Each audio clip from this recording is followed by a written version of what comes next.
What is good, folks? Today I'm going to be editing a photo in Photoshop. Image editing and retouching is a huge part of what goes on with an application like Photoshop. Almost every photo you see online in an advertisement or elsewhere has been edited, whether you can detect it or not. Now, we're going to pretend I've been given the assignment by my creative director, my artistic boss, to edit this photo that I'm about to open of the Colt building. And they want me to get rid of the trees on the block there. Again, I don't know why, but that's my task. So I'm going to first try this one method. I'm going to select the polygonal lasso and click around the tree to select it. Now I'm going to choose the first technique is called Content Aware Fill. And it selects this green area. It samples from there in order to fill in that area that we've chosen. It's using artificial intelligence. Now I'm erasing some of the green selection areas so that I can get better results.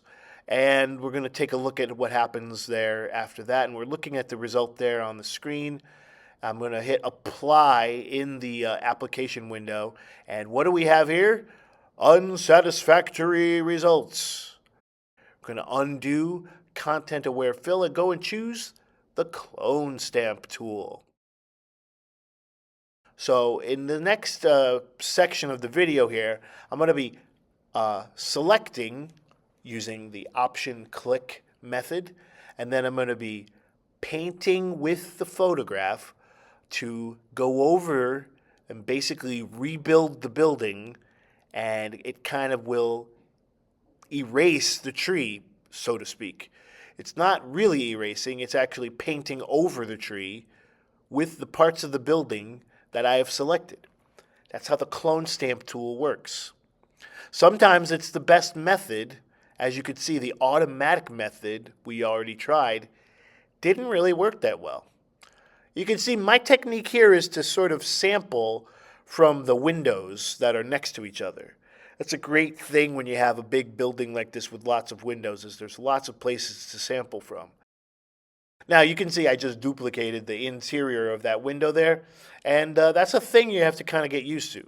And when you're done with an edit like this, you may go back and tweak some things to make them work a little better. Now as I'm painting in that rail that's underneath these windows, it really isn't lining up right. So I've right-clicked on with the clone tool chosen. I've right-clicked to turn the cursor a little bit so it fits the shape of the wall a little bit better.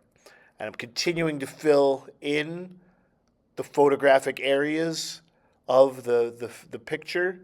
I'm taking away the tree to the best of my ability of 100%. Now, if this was a professional job, I wouldn't have any time limitations really, except for a deadline when my boss told me they need it by. But as you can see, this technique will fool most people. And again, we don't always get a choice of the actual project we're doing. You might be told, take out those trees. They want to see the building better.